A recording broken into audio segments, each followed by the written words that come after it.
In this video, 6.1, we're going to talk about shifts or translations, reflections, and then symmetry.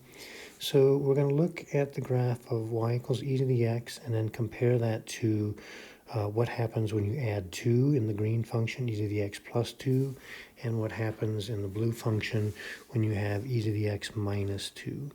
So to kind of imagine what the graph of y equals e to the x looks like, imagine we're going to plug in negative 1, 0, and 1 for x. So e to the 0 is going to be 1, so we're going to contain that point. When we plug in positive 1, we're going to get e to the first, which remember is like 2.7. And then when we plug in negative 1, we're going to get 1 over 2.7, which is somewhere between 1/2 and 1/3.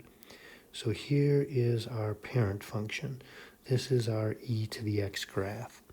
So what the e to the x plus 2 does is that's going to add 2 to every y value, but leave the x values the same. So every single point on the curve is going to get moved up 2. So in particular, the point 0, 2, and likewise all of the others. And so what happens also is that that asymptote for the original that was y equals 2 for e to the x, it also gets moved up 2, and so it becomes a new asymptote of y equals positive 2. So this is a shift or translation up 2, or a positive 2 in the y direction. Our book likes to call that an outside change because it is outside of the original e to the x. That plus 2 happens outside of that e to the x. Now in the e to the x minus 2, when you plug in, say, negative 1, we're going to get e to the negative 3. That's kind of hard to place. Maybe we can start with plugging in positive 1. Because when we plug in 1, we're going to get 1 minus 2 is e to the negative 1. So when x is now positive 1, we're getting the same y value that we got over there when in the original yellow curve e to the x when we plugged in negative 1. And so, in fact, it might be easier to plug in 1, 2, and 3 for comparison purposes. When you plug in 2, 2 minus 2 is e to the 0. So when we're at x equals 2, now this is the same height that the original was at x equals 0. And likewise, when x is 3, we're getting e to the first, which is going to be that same height as where we were with x equals 1 on the original. So hopefully you're seeing that what this is doing is moving everything to the right 2. So that's, our book likes to call this an inside change because that x minus 2 is happening inside of our function. Okay, so let's do the same thing now with our logarithm curve and see what happens there. So a parent function of a logarithm, when x is 1, we're going to get 0. Natural log of 1 is 0. And then it's going to rise from left to right and do something like that. The plus 2 is going to move everything up 2. So we can imagine that that point that was at 1, 0 now will now be at 1, 2. And likewise, every other point is also going to move up 2. So doesn't change the domain and range at all there, but it moves that up 2 again. Now the x minus 2, and I guess back in the original, we should say the original has a vertical asymptote at x equals 0, and the green, y equals natural log x plus 2, also has that same asymptote, x equals 0.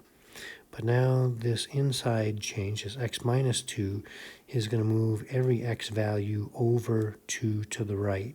So remember, we got the y to be 0 when x was 1 on the original function. To get that thing inside the logarithm to be 1, we now have to choose x to be 3. And so that's going to move that curve over 2 to the right. and it's going to move that vertical asymptote as well. So it's going to be now x equals 2. And that's supposed to be the same shape as that yellow curve. Okay, let's see how we do it maybe a little more abstractly. So here's our original yellow function, y equals f of x, and maybe we can talk about what its domain and range is too before we start.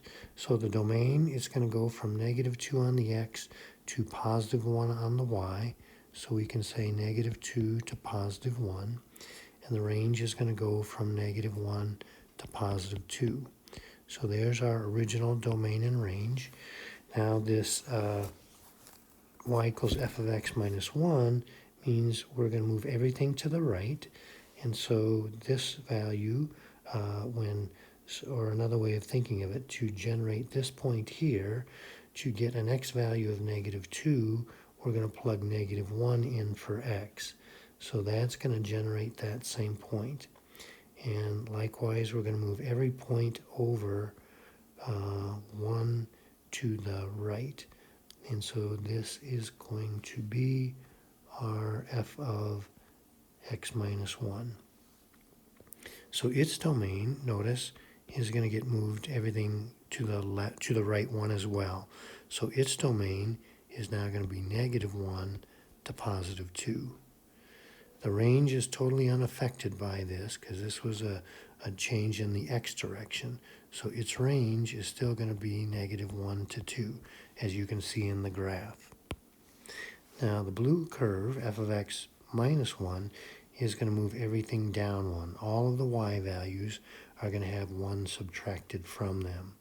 So at this point, we're going to go down, down, down, down, and down. So it's going to look something like that.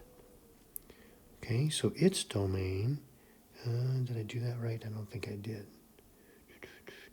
Hold on there. So we wanted to go, that should be there. I think I went, so down 1 from there, over to there, and then should be there. There we go.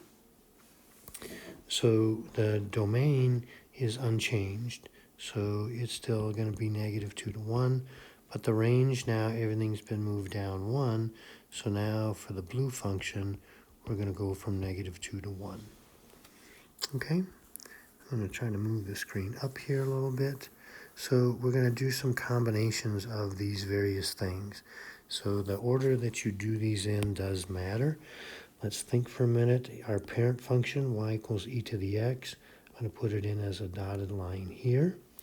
And then we can do the reflections first. So this negative is going to reflect it in the x. And I'm going to try to keep track of where this X intercept goes and also where that original asymptote is going to go.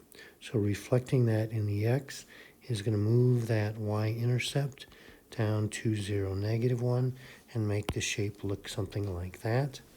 In particular, I'm going to keep my eye on this point right here. And now we're going to move it right 1 and up 3. And we can do these things at the same time. So I'm going to go right 1 and up 3. So 1, 2, 3. It's going to be right there. So that's going to be the point 1, 2. Now the asymptote also, when we reflected this in the x-axis, the asymptote was still y equals 0. So it didn't change on that green curve. But then when and moving it to the right one doesn't affect it, but going up 3 does. So now that asymptote also goes up 3. So it's now going to be at y equals 3, and we're going to get the same shape as that green curve. So it's going to look something like that. Okay, so here we're going to start with our basic logarithm as our parent function. So we need to know what that looks like. And we have an asymptote there, and this is going to be at 1, 0 originally, but that may change. Now the negative that we see right here is a reflection in the y-axis. So we're going to flip this thing over the y. So in particular, this point that was at 1, 0 is now at negative 1, 0, but the asymptote is still x equals 0. Now we can move everything left 2 and down 4. So in particular, this point right here is going to go left 2 and down 1, 2, 3, 4. So that's going to be at the point there that looks like negative 3, comma, negative 4. Now our vertical asymptote that was the y-axis is going to go left 2. That's going to move it. And going up and down isn't going to change a vertical line. So it's still going to be here now at x equals negative 2. And we're going to have that reflected in the y-axis logarithm shape. Okay? So let's talk some about odd and even functions. And we want to understand these both graphically and algebraically. So y equals x squared, where you have that nice even power, is an even function. So that's a nice example of an even function. We know what that looks like. It's a parabola that opens up and has vertex at the origin. So what we see graphically, when we look at that graph of y equals x squared, or any even function, is it has symmetry in the y-axis. We call that symmetry in the y-axis because if we flip that curve in the y-axis, it still looks the same. Now, algebraically, what we get from an even function is that f of negative x is equal to f of x. So if our function f of x equals x squared, if we plug in a negative x for the x, because of that squaring, that negative is going to disappear, and so f of negative x is exactly the same thing as f of x, right? We have equality.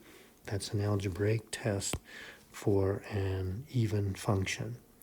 Now, an odd function, we can look at a nice example of an odd function is going to be y equals x cubed. And if you remember, that's going to do that kind of swirling action as it goes through the origin. Now, graphically, what we get from an odd function is symmetry. It's called symmetry in the origin. So the way that you think of this is if you put your pencil right on the origin and you rotate that 180 degrees, you get the exact same curve back. That's symmetry in the origin. An alternative way of thinking of it is to double reflect. So if you reflect in the x, then we would get something like that. And then if you in turn reflected the reflection again in the y, you would get right back to where we started. That's another way of seeing that symmetry in the origin. Now, algebraically, what we mean is an odd function has the property that f of negative x is the negative of f of x. So it kind of, in a sense, passes that negative through. So if you plug in a negative x into the function x cubed, you see that a negative times a negative times a negative is indeed the negative of x cubed. That's the negative of what we started. So f of negative x is equal to the negative of f of x. So let's look at a couple examples here and see, are these even, odd, or neither? So in the first one, you may be able to see geometrically that it does have symmetry in the origin, and the algebraic test would be to see is f of negative x equal to f of x. So I'm going to ask that with a question mark. So if we took the absolute value of negative x, that negative doesn't make any difference, so it is in fact going to be even. On the second one, the blue one, y equals 1 over x, I don't know, it's harder to see, but if you hold your pencil on the origin and turn that thing 180 degrees, it is in fact going to look exactly the same. And our algebraic test is if we plug in a negative x for the x, then that is in fact equal to the negative of f of x. So that is indeed an odd function. And hopefully on the third, the yellow curve here, you can see that it doesn't have symmetry in the y-axis, and it doesn't have symmetry in the origin either. And if you do the test, the algebraic test, and you plug in a negative x for the x and then do the arithmetic, that is not identical to the original, but neither is it negative 1 times the original. So in fact, this is neither odd nor even. Okay, so let's try some more, another way of looking at this idea of translations and reflections. So if we graph this y equals x squared minus x minus 2 by finding the x intercepts, the idea is to set it equal to 0 and factor it, and you'll see that x equals 2 and x equals negative 1 make that equal to 0. That means negative 1 and 2 are x-intercepts of that parabola. Because it's a positive x squared, it's going to open up, and this is all that I really wanted to know. There's our original y equals f of x. Now to graph y equals negative f of x, that's going to be a reflection in the y-axis. So if you take this parabola and you flip it in the y, where are those x-intercepts going to go? We're going to let that kind of drive us here. We're going to use that to imagine what's happening. So if we flip the positive 2 in, I'm going to use a different color here. So if we flip the positive 2, it's going to end up here at negative 2. If we flip the negative 1 in the y-axis, it's going to end up at 1. And so we're going to get, I'm going to make this dotted because I made this a yellow curve. So it's going to look something like this. So there is our reflection in that y-axis. Let's do the green, where we're going to now reflect in the x-axis. So reflecting in the x leaves those original x-intercepts where they are, but it's going to flip the rest of the curve over. So it's going to do something like that. So there is our reflection in the x-axis. And now, because of the two negatives, we're going to do a double reflection. So it doesn't matter the order we do that in. Since we just did the green one, here is our reflection in the x. And then if we in turn reflect that in the y, we're going to end up back with these as our x-intercepts, but it's going to be opening down. So it's going to do something like that, is our double reflection. The f of x plus 2 is going to move everything up 2. So in particular, that point that was right here at negative 1, 0 is going to get moved to negative 1, 2. And that point that was at 2, 0 is going to get moved up to 2, 2. And I'm not sure exactly where that vertex is. I don't really care. But that's going to be the shape of our curve. You can see it's been moved up 2. And finally, this is going to move everything to the right 2. So our intercept that was at 2, 0 is going to go over 2 more to 4, 0. And the one that was at negative 1 is going to go over to negative 1. And it's going to be this parabola that opens up that's been slid over 2.